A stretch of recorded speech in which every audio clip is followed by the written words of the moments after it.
In the mid-2000s, I think I had too much money and too little sense, and embarked on too many projects at the one time.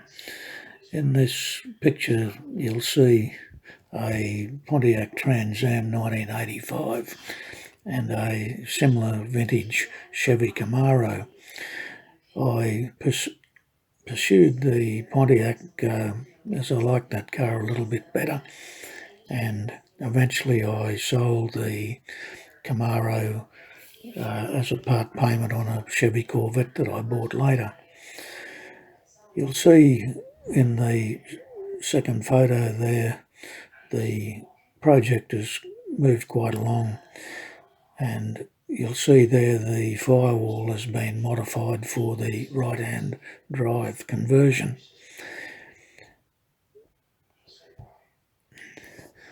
The third picture is a representation of the headlight assembly.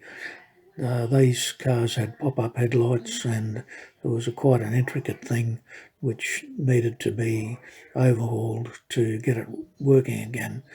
I had to overhaul both of those, and as you'll see in the second picture, they're both installed.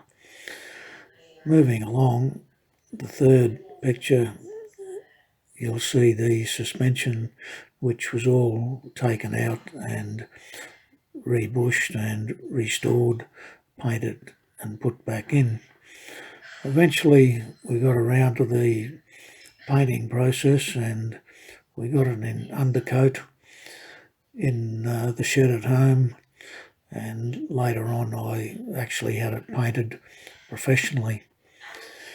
The wheels were sanded back with 1200 and 2000 paper and polished, and they came up quite well. The sandblaster there, you'll see I actually built that, and it worked very well, and sadly I sold it, and I've since bought another one which doesn't work very well at all. The workshop was quite functional in the back of the shed, and everything went along quite smoothly out of there.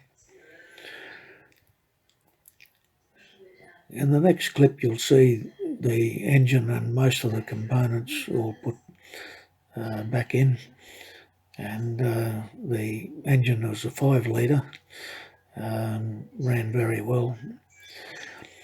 One of the big issues with converting these cars was the dashboard.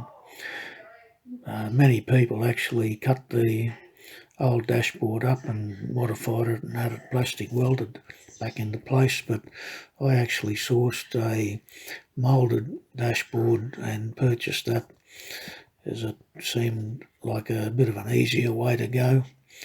But still, the instruments had to be modified, and in the conversion to right-hand drive, the instrument bezel had to be cut in half, plastic welded back together, and the electronic side of it modified as well.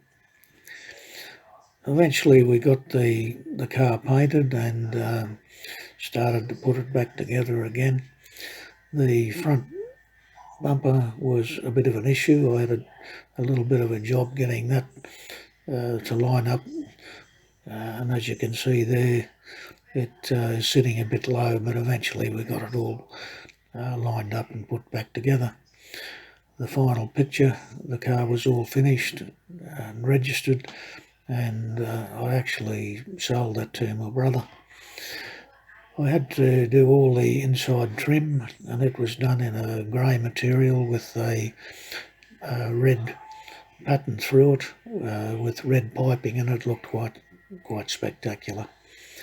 So there's a little bit of a insight into one of the other projects that I embarked on in my years playing around with cars. Hope you enjoyed this little video. Sorry, there's no video in it, but I hope you enjoyed the pictures, and gives you a bit of an insight as to what I've been up to over the years.